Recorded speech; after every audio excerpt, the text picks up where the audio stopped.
말씀 보겠습니다. 사무엘상 7장입니다. 모두 일어서셔서 구약성경 417쪽가량에 있는 사무엘상 7장 말씀, 사무엘상 7장 1절부터 11절까지 말씀을 합독으로 봉독하겠습니다. 기럇 야림 사람들이 와서 시작. 기럇 야림 사람들이 와서 여호와의 궤를 옮겨 산에 사는 아비나답의 집에 들여놓고 그의 아들 엘리아사를 거룩하게 구별하여 여호와의 궤를 지키게 하였더니 궤가 기럇 야림에 들어간 날부터 20년 동안 오래 있은지라. 이스라엘 온 족속이 여호와를 사모하니라.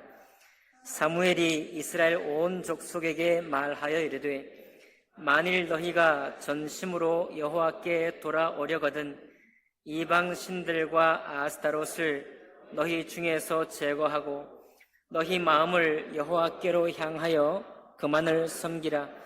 그리하면 너희를 블레셋 사람의 손에서 건져내시리라.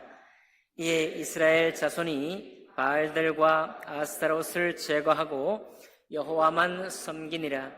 사무엘이 이르되 온 이스라엘은 미스바로 모이라.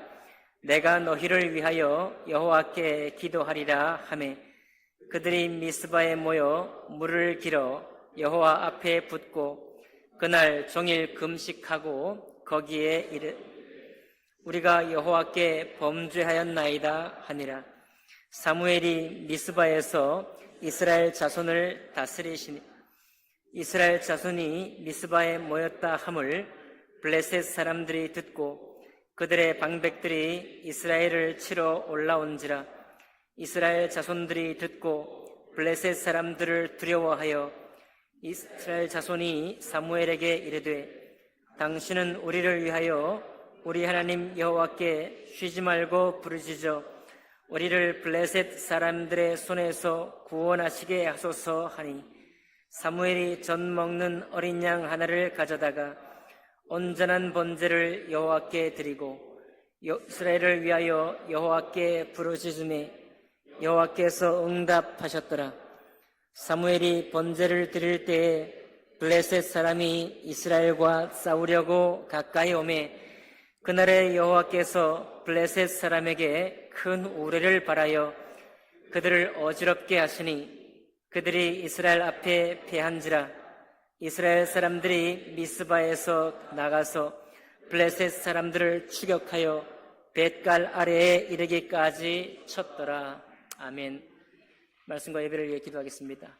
살아계신 하나님 아버지, 주님의 말씀을 영어롭게 하시고 그 말씀이 우리의 혼과 영과 관절과 골수를 찔러 쪼개어 하나님의 영광이 우리의 삶 가운데 나타날 수 있도록 이 시간 축복해 주시기를 원합니다.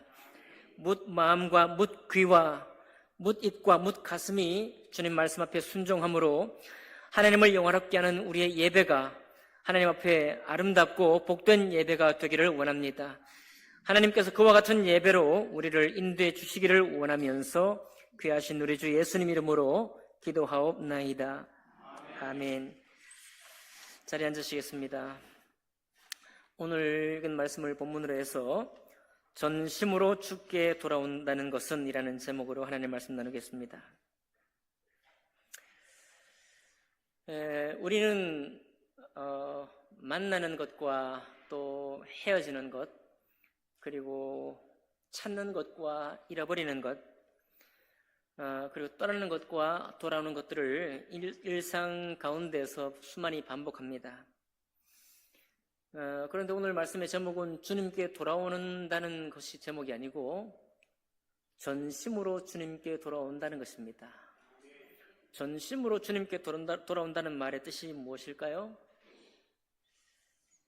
우리가 여러 번 돌아올 수 있습니다만은 전심으로 돌아온다는 것은 하나님의 사람으로 거듭난다는 것입니다. 하나님의 사람으로 거듭나기 전에는 돌아올 수가 없습니다. 하나님의 사람으로 거듭나기 전에는 돌아온다는 것은 그저 행위에 불과한 것입니다.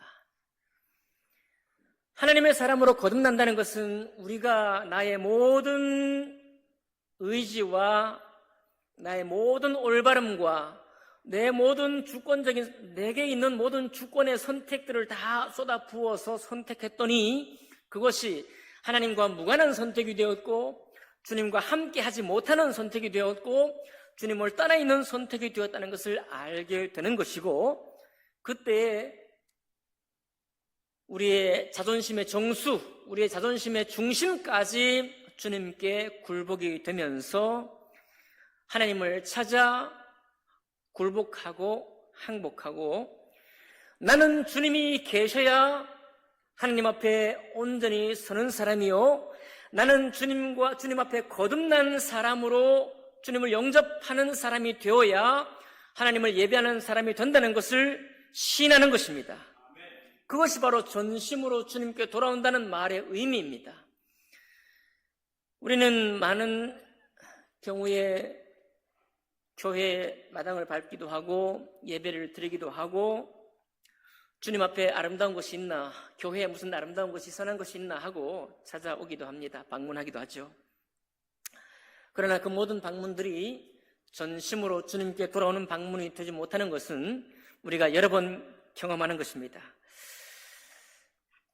그러니 우리의 신앙이 얼마간 지속되든지, 우리의 신앙이 처음 시작되든지 간에 우리가 마땅히 깨닫고 마땅히 알아야 되는 것은, 주님 앞에 전심으로 돌아온다는 것은 회개함으로 하나님 앞에 거듭나는 삶을 시작하는 것이다. 그 사실을 여러분 머릿속에, 가슴속에 품어야 하는 것입니다. 그렇지 않으면 어떤 일이 생길까요? 그게 바로 오늘 7장 오기 전 사무엘상 5장, 6장에 벌어진 일들입니다. 한번 PPT를 한 장 넘겨주실까요? 네, 보이시나요? 하나님의 언약궤가 있습니다. 하나님의 언약궤는 시내산에서 모세가 하나님 말씀을 받았을 때 그 말씀을 십계명을 기록해 둔 그 언약의 말씀이 들어있는 것입니다. 말하자면 궤 안에 하나님의 언약의 말씀이 들어있는 것이죠. 그리고 그 궤는 아직 광야에서 움직이는 회막, 날마다 짐을 사서 옮기고 다시 또 정착하고 또 옮겨야 하는 그 회막 안에 지성소에 놓여 있었습니다. 그런데 오늘 보면 사사시대가 이제 막 끝나갈 때 엘리 제사장 시대에 블레셋이 공격해 오는 것이죠. 블레셋이라는 이스라엘의 평생에 아마 오랜 동안의 원수지간의 민족이죠. 그 블레셋이 쳐들어왔을 때 사람들이 하나님의 일부러 나갔지만은 패배하고 맙니다. 아주 패배했어요. 패배하고 나니까 이스라엘 사람들이 울면서 왜 우리가 왜 패배했을까 하면서 실로에 있던, 실로가 어디 있죠? 저기 위에 두 번째 있죠? 실로에, 언약궤가 실로에 오랫동안 머물고 있었거든요. 그래서 엘리 제사장까지의 시대를 실로 제사장 시대다 이렇게 말합니다. 실로 제사장 시대다. 그 실로에 있던 언약궤를 옮기자. 어디로 옮기느냐? 전장터, 곧 에베네셀, 그리고 에베네셀, 아벡과, 지금 블레셋 군대는 아벡에 진쳐 있고 이스라엘 군대는 에베네셀에 진쳐 있거든요.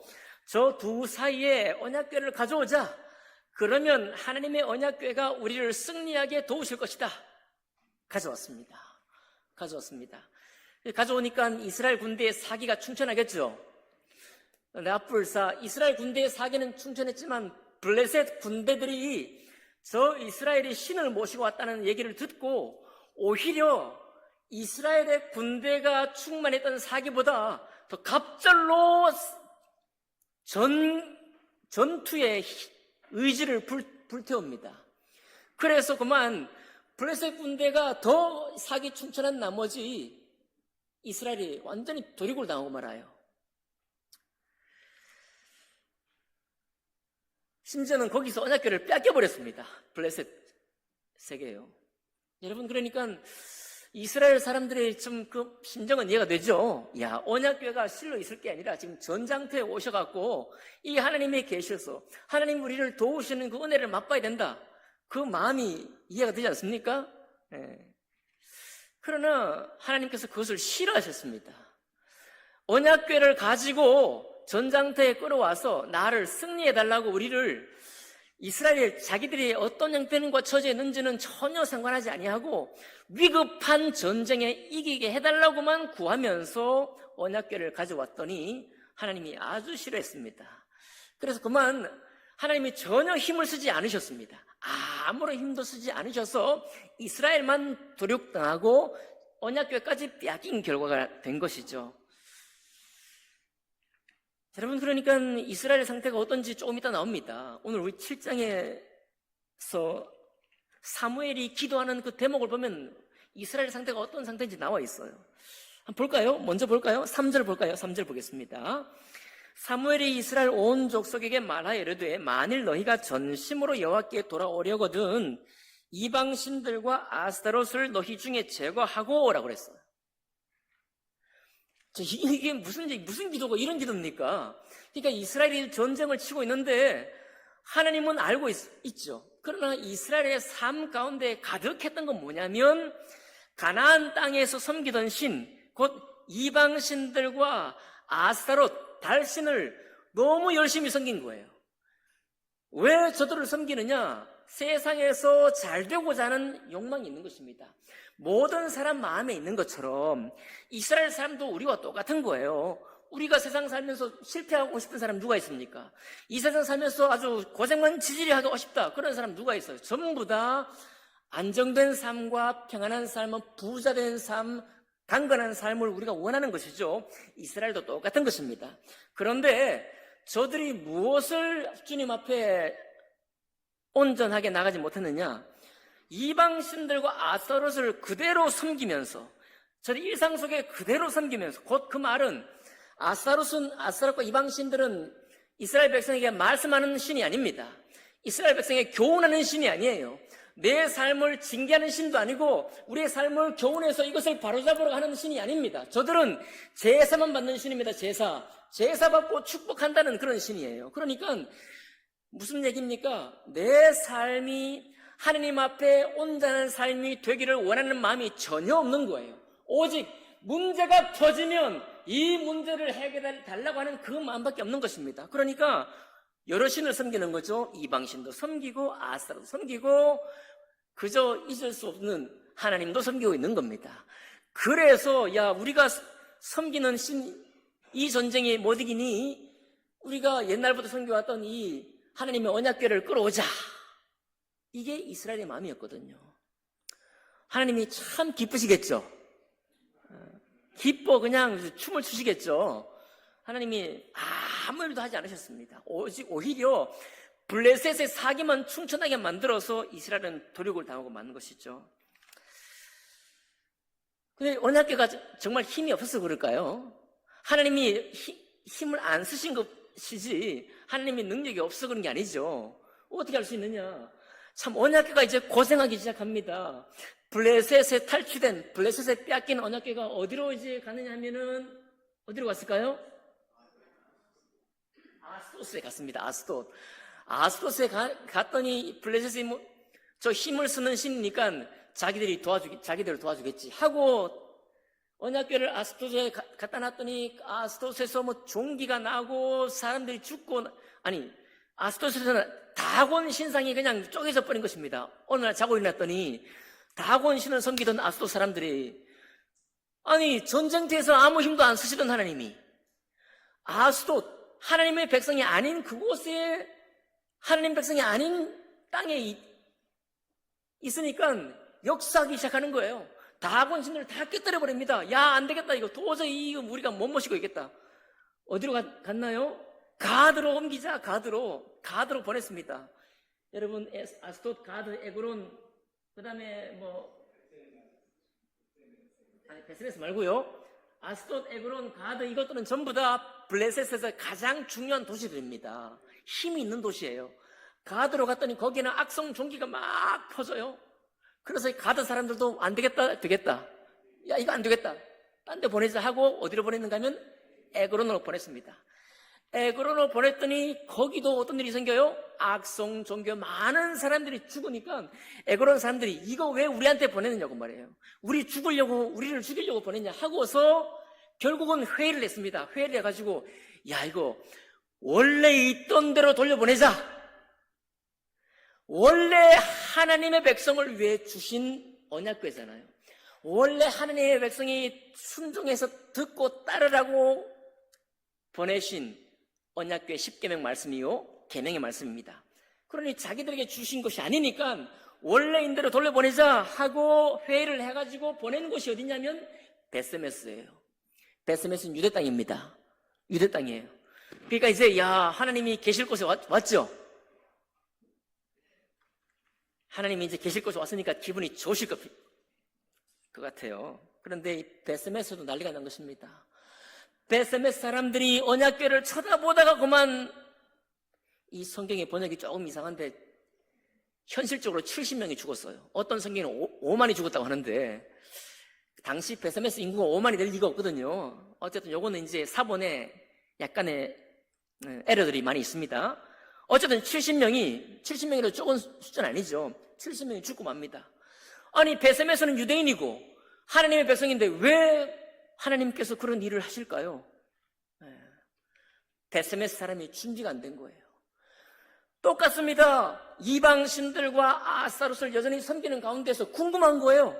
그냥 호기심으로, 하나님의 언약궤를 호기심으로 그냥 이게 뭔 일을 할까 의구심을 품고 들여다본 것입니다. 이게 무슨 그렇게 대단한 능력이 있을까? 이게 우리에게 무슨 일을 할까? 들여다본 것입니다. 전혀 하나님 말씀을 받을 준비가 안 된 것입니다. 하나님의 거룩하고 살아계신 말씀 앞에 저들의 마음이 굴복할 전혀 뜻이 없는 것입니다. 그러니 유대인들에게 돌아왔어도 베세메스까지도 재앙이 일어난 거예요. 여러분, 그렇다고 우리가 주님을 온전히 믿기 전에는 우리에게 난리가 난다, 그런 얘기 드리는 게 아닙니다. 하나님이 무슨 그런 취미를 가지고 계신 분이 아니시죠. 다만 오늘 우리 주님께서 사무엘 선지자를 통해서 유대인들에게 선포하기 원하시는 말씀이 있는 거예요. 그것이 오늘날 교회에게도 마찬가지인 것입니다. 사무엘이 다시 뭐라고 합니까? 이방신들과 아스타롯을 너희 중에 제거하고 너희 마음을 여호와께로 향하여 누구를 섬기라? 그만을 섬기라 그러잖아요. 그리하면 너희를 블레셋 사람의 손에서 건져내시리라. 이게 사무엘 선지자의 메시지입니다. 이것이 사무엘 선지자의 메시지를 넘어서 하나님께서 여러분과 저를 부르셨을 때 우리를 부르신 목적이고 우리를 부르신 이유, 우리가 주님 앞에 부름받았을 때 어떤 삶을 주님이 기뻐하시는지를 알려주시는 것입니다.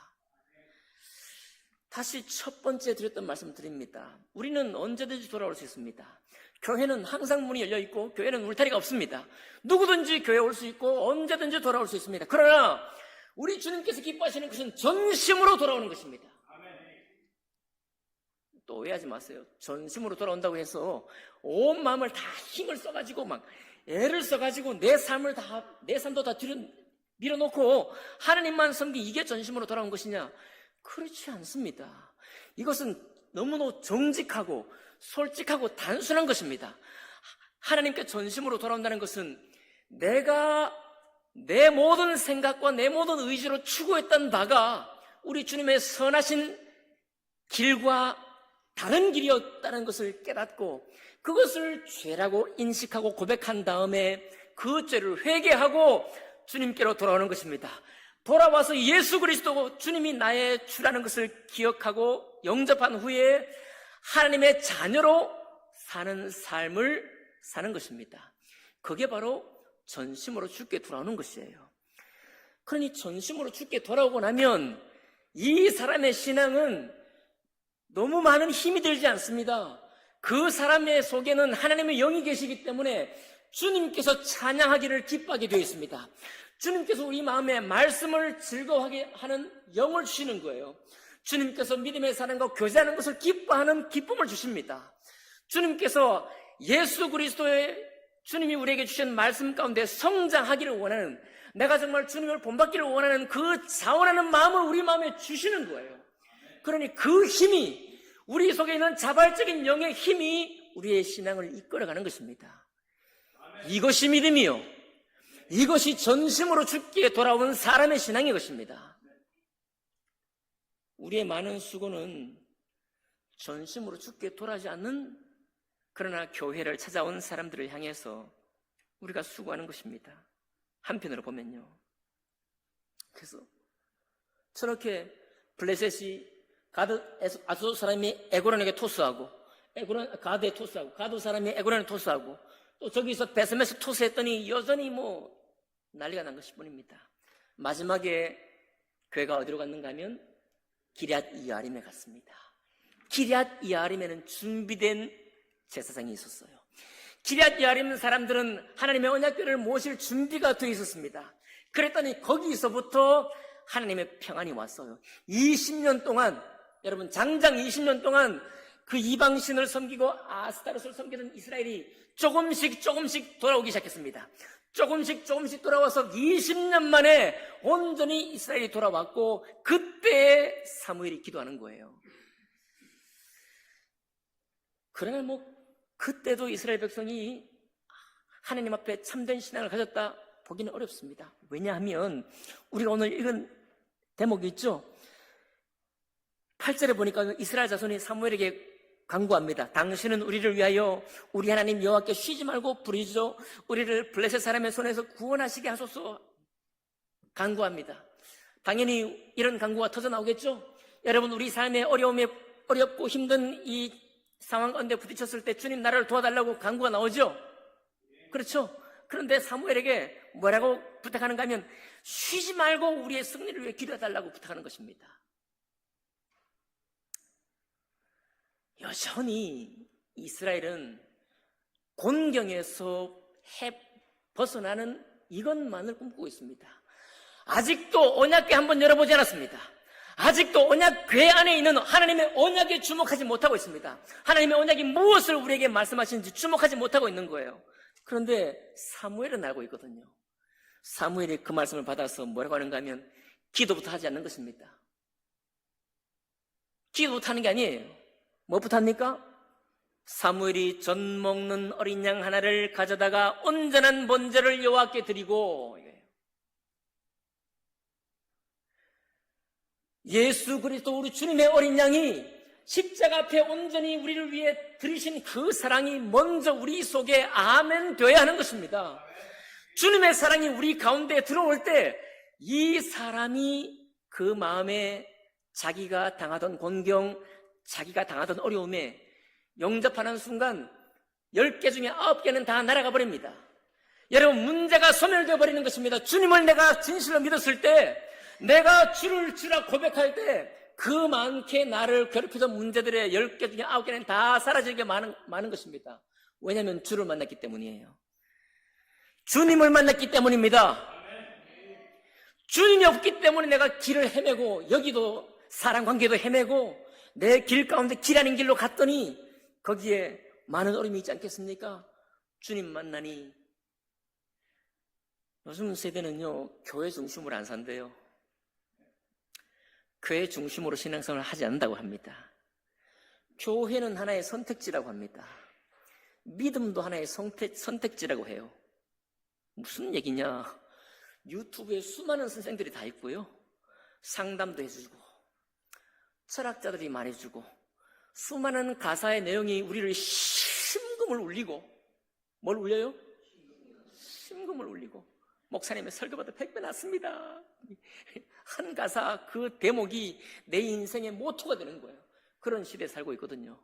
그러니까 얼마나 많은 우리가 경험하지 못했던 수많은 메시지들이 우리 모두 주위에 둘러싸고 있습니다. 그것도 헐렁한 메시지 아니고 속이 꽉 찬 알찬 메시지들이 너무나 많이 있는 것이죠. 그러니까 그 중에 신앙생활이 하나다, 이거. 선택지에 불과하다. 신앙도 선택지요, 교회도 선택지다. 이런 시대에 우리가 살고 있는 것입니다. 앞으로 20년을 그렇게 지낼지 모르겠군요. 앞으로 10년을 그렇게 지낼지 모르겠습니다. 그러나 진리는 분명합니다. 여러분, 제가 27년 동안 그렇게 살았다가 주님 만났던 것처럼 우리 어떤 지체들 중에 어떤 사람은 그런 삶을 앞으로 살아갈 수도 있겠습니다. 여러분 그러나 기억하시기 바랍니다. 진리는 분명합니다. 그 길은 하나님을 향한 길이 아닙니다. 그 길은 주님께 나가는 길이 아닙니다. 그 길은 진리의 길이 아닙니다. 그 길은 생명의 길이 아니에요. 오직 예수 그리스도 하나님의 말씀만이, 언약궤가 아닌 언약만이 하나님의 말씀인 것입니다. 그 말씀을 만날 때 우리 속 사람은 새롭게 되는 것입니다. 여러분, 사무엘이 전 먹는 어린 양 하나를 가져다가 온전한 번제를 여호와께 드리고, 왜 드렸습니까? 아직도 이스라엘은 이방신을 섬기고 아스타렛을 섬기고 있으니 하나님 아버지, 저들의 죄를, 이 어린 양을 드려 제사를 드리니 죄를 용서하여 주옵소서, 죄를 속하여 주옵소서. 그 죄 용서의 제사를 드리고 그 다음에 아뢰는 것입니다. 그런데 이스라엘 백성들이 쉬지 말고 기도해달라고 해서 사무엘이 쉬지 말고 기도했습니까? 여러분, 원어는 그렇게 되어 있잖아요. 사무엘은 그냥 단번에 기도한 것입니다. 기도를 열심히 그냥 계속 기도한다고 1000번째의 기도를 드린다고 그 기도가 되는 것이 아닙니다. 여러분, 기도는 원칙적으로는 한 번으로 족합니다. 하나님의 법에 합당해야 되는 거예요. 한 번 드리는 거예요. 온전한 번제를 여호와께 드리고 이스라엘을 위해 여호와께 부르짖으니, 히브리 원어에 따르면 한 번 기도를 하는 거예요. 단번 기도를 드리는 것입니다. 그랬더니 여호와께서 뭐 했다고요? 응답하셨더라. 그러니 내 삶의 문제에 대한 기도는 그렇게 드리고, 나머지 그러면 내가 기도하는 시간에 뭘 기도합니까? 하나님을 알고 싶습니다가 기도가 되는 거예요. 내 안에 주님의 영이 풍성하기를 원합니다. 내 안에 주님의 사랑이 넓이로나 높이로나 깊이로나 길이로나 풍성하게 되기를 원합니다. 내가 예수 그리스도의 장성한 분량에 이르기를, 충만에 이르기까지 그 신앙생활을 내가 하기 원합니다. 그 기도가 여러분과 저의 기도인 것입니다. 거꾸로 되면 안 되는 것입니다. 언약궤가 얼마나 고생하는지 몰라요. 여러분, 하나님의 말씀이 얼마나 고생하는지 모릅니다. 어디로 가서 정착할 곳이 없는 거예요. 받아줄 곳이 없습니다. 주님 말씀을 열어서 보는 사람도 없는 거예요. 정리합니다, 여러분. 하나님께 구하기 전에 하나님을 가지십시오. 하나님은 소유의 대상이 아니죠. 우리 주님 앞에 우리 자신을 드리시기를 바랍니다. 그런 후에 우리가 구하는 것입니다. 이거 거꾸로 되면 우리가 블레셋 사람인지 준비되지 못한 베세메 사람인지 분간이 안 되는 것입니다. 사무엘 선지자는 오늘 이 메시지와 이 사건, 미스바의 승리의 이 사건을 통해서 그의 평생에 이스라엘을 다스렸고, 그의 평생에 이스라엘 전국을 돌아다니면서 하나님 말씀을 가르치고 언약을 선포하고 이스라엘을 이끌었던 하나님의 제사장이요, 하나님의 선지자요, 이스라엘의 지도자가 되었습니다. 여러분, 우리는 예수 그리스도가 계시잖아요. 그분과 함께 참된 믿음의 길로 들어가시는 우리 모두가 되기를 바랍니다. 그분과 함께 우리의 모든 믿음에 궁금한 것이 있겠지만은 그 궁금함이 예수 그리스도를 나의 주로 참으로 고백하는 바로 그 일에 우리의 관심이 사무쳐 가기를 주님 이름으로 축복합니다. 기도하겠습니다.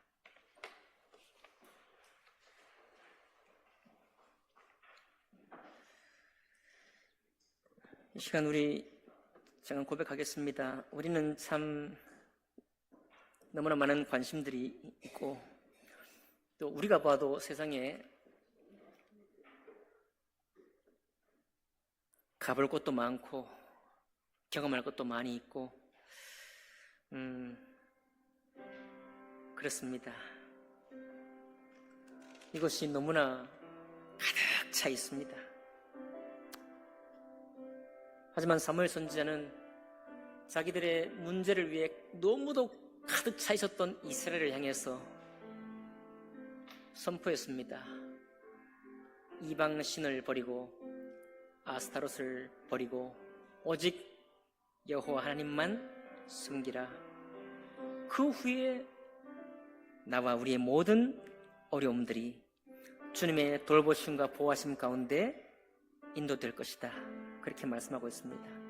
잠깐 고백하지 않을까요? 오 주님, 나의 지금 중요한 생각, 내게 있는 이 중요한 일들을 주님 앞에 내려놓습니다. 가장 중요한 우리 주님을 참으로 만나고 그 주님 앞에 나를, 내 인생을, 나의 올바름을 맡겨드리는 것, 그것을 내가 중심으로 가질 수 있도록 도와주십시오. 구하지 않겠습니까? 잠깐 기도하겠습니다.